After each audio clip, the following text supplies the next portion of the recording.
Things that we pay money for, we value. The paradox is that exactly the reverse is true. Everything that's really worthwhile in life came to us free. Our mind, our soul, our body, our hopes, our dreams, our ambitions, our intelligence, our love of family, children, and friends.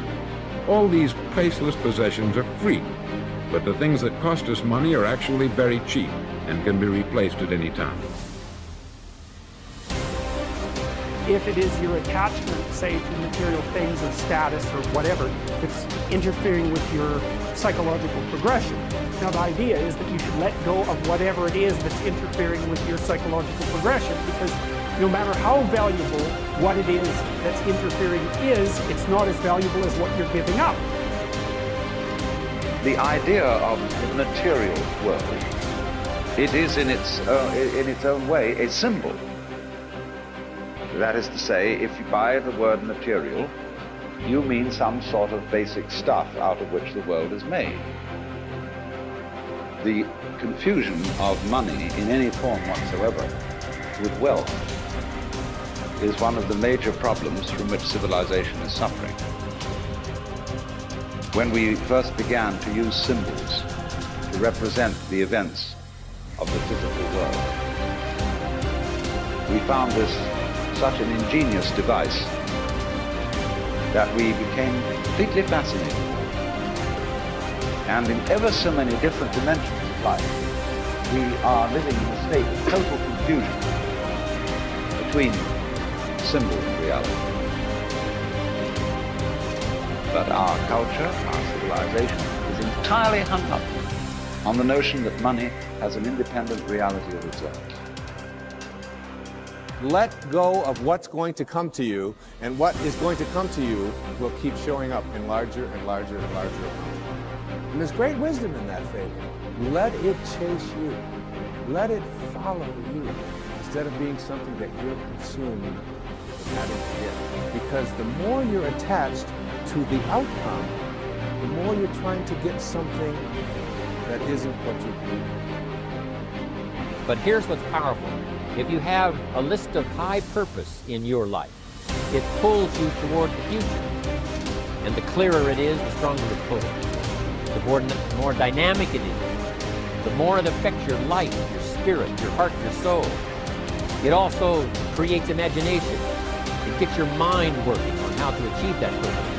And if your mind will work, if your heart works, if your spirit works, and if you have good input, like good ideas, I'm telling you, there isn't anything you can't accomplish.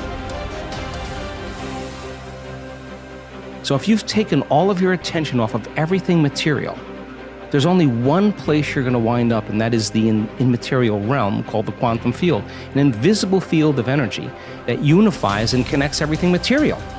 So now when you're creating from the field and you combine a clear intention with an elevated emotion, and you're connected and you feel connected, the suggestion of an alternative way to create is that when there's a vibrational match between your energy and some future reality, you actually no longer have to go anywhere to get it. You're actually the vortex, and you will collapse space and time and draw the experience to you. Now that, to me, is a lot more fun, because the experience is the unknown. You can't predict when it's going to happen or how it's going to happen, because if you can predict it, it's the known. So then you have to lay down the very thing you use your whole life to get what you want, for something greater to occur. Now that goes against generations untold of conditioning and a lifetime of habituation, believing that we're trapped in this material world.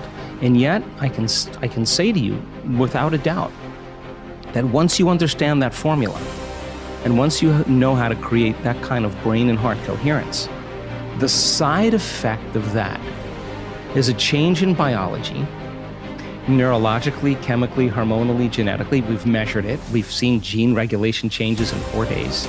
More brain coherence, more heart coherence. Your brain's working better. You're trusting your heart. It's open. There's different chemicals that are released. Oxytocin suppresses survival centers, resets the baseline of a person's trauma or shock. Your immune system goes up. You lengthen your telomeres. We've measured that too. So you're changing the future of your body. You're extending your life. That's evidence, right? So we have the evidence to know that it could happen because we've measured it. But the real evidence is watching the testimonial of someone who says, I had stage 4 cancer. I was told as a 41-year-old woman that I wouldn't live for more than 2 months. And I have no evidence of cancer in my body at all. Or someone that's a physician who has Parkinson's disease that's tried everything from the medical route and has one transcendental moment, and their tremors and their pain are gone. And now they're chewing food, they're swallowing, they're blowing their nose, they're standing up on their own. That's energy affecting matter. So we have hundreds and hundreds of testimonials of people that not only healed their body, but created pretty profoundly magical things in their life. So you have evidence in the scientific world, you have evidence in the practical world, and evidence is the loudest voice right now.